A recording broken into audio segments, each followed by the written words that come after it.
The stadium was silent, but only for a second, because silence in football is never the end of a story. It is the breath before chaos. The clock read 89:17. Rain poured down like the sky itself had chosen a side. The floodlights shimmered against the wet grass, every blade reflecting tension, every drop of water carrying the weight of millions watching across the world. On one side stood Arsenal, a club with history etched in glory, heartbreak, and expectation. On the other side, a team that had everything to lose and nothing left to fear. The scoreboard glowed 2-0, and time was almost gone. This is not just a story about one match. This is a story about football itself, about why, no matter how many times you've seen it, it still finds a way to shock you. Because football is not played on grass, it's played in moments. Long before that rainy night, football had already written its language of miracles. From the streets of Rio de Janeiro to the packed arenas of London, from dusty fields in small villages to the grand stage of the FIFA World Cup, the game had always belonged to the impossible. It had seen last-minute goals that froze time. It had seen teams buried under defeat rise like they had never fallen. It had seen legends created in seconds. And yet, every time it happened again, it still felt like the first time. Back in the stadium, the crowd had already begun to accept it. The away fans were celebrating, the home fans silent. Some had their heads in their hands, others stared blankly at the pitch as if trying to rewind time with sheer will. Because football fans don't just watch games, they live them. Every missed chance feels personal, every goal eternal. The camera cut to the bench, the manager stood still, no shouting, no gestures, just eyes locked on the pitch. Because he knew something most people forget in moments like these. Football doesn't end at 90 minutes, it ends when the final whistle blows. 89:45. A long ball launched forward. Hope or desperation? Sometimes they're the same thing. The striker chased it down, slipping slightly on the wet grass, but recovering just enough to control it. A defender closed in, another followed, pressure, panic, possibility. The striker turned, shot, blocked. The ball ricocheted, chaos. A midfielder sprinted in from nowhere, striking the loose ball with everything he had. Goal, 2-1. The stadium exploded. Not just noise, emotion, raw, uncontrollable, electric emotion, because something had changed. Not the scoreline, the belief. And belief is the most dangerous thing in football. Across history, belief has rewritten reality. In the UEFA Champions League, it had already produced nights that defied logic. A team trailing by 3 goals, coming back. A final that seemed over, flipped in minutes. Moments where players didn't just play better, they became something else, something beyond fear. Back in the present, the players felt it. The energy had shifted, the same pitch, the same ball, but now everything was different. 90 minutes, added time, 4 minutes, 4 minutes, 4 minutes between defeat and immortality. The opposition tried to slow the game. Short passes, time wasting, control, but control is an illusion when momentum turns. 90:58, a foul near the halfway line. The crowd roared again, not because it was dangerous, because it was possible.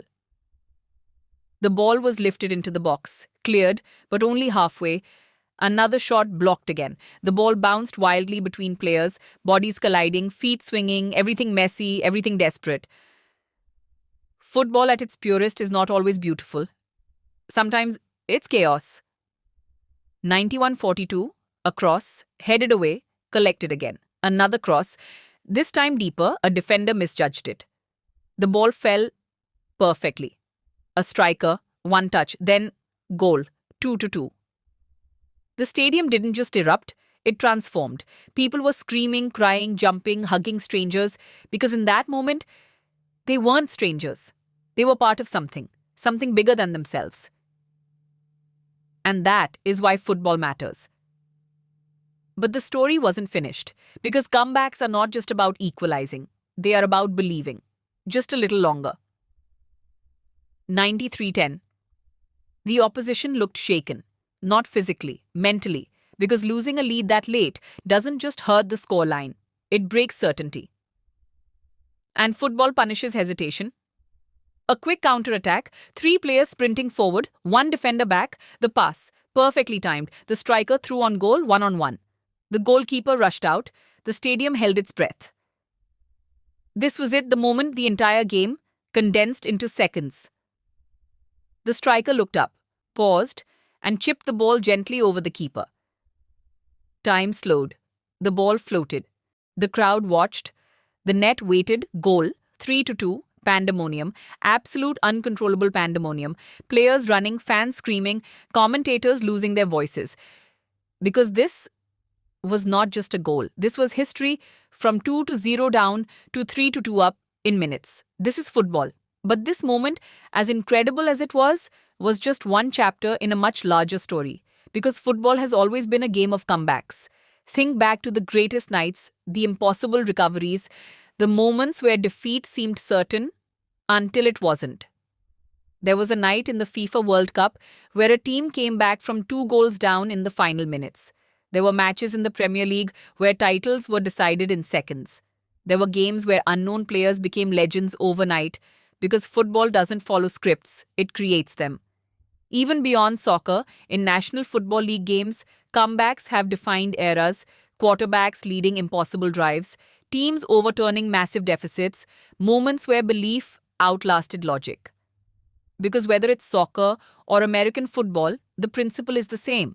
As long as time remains, nothing is over.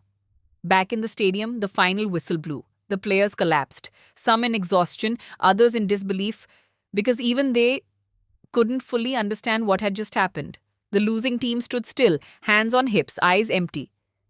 Because moments like this don't just defeat you, they stay with you. For the winners, though, this was immortality. Years later, people would still talk about this game.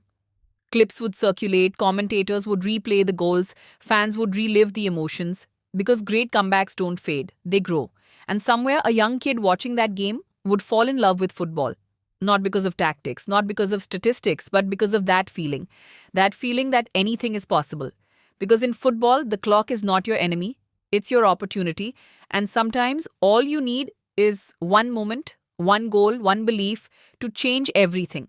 This is why we watch, this is why we care, this is why, no matter how many times we've seen it, we still can't look away. Because somewhere, right now, in some stadium, somewhere in the world, another comeback is beginning, and no one sees it yet, except the ones who still believe.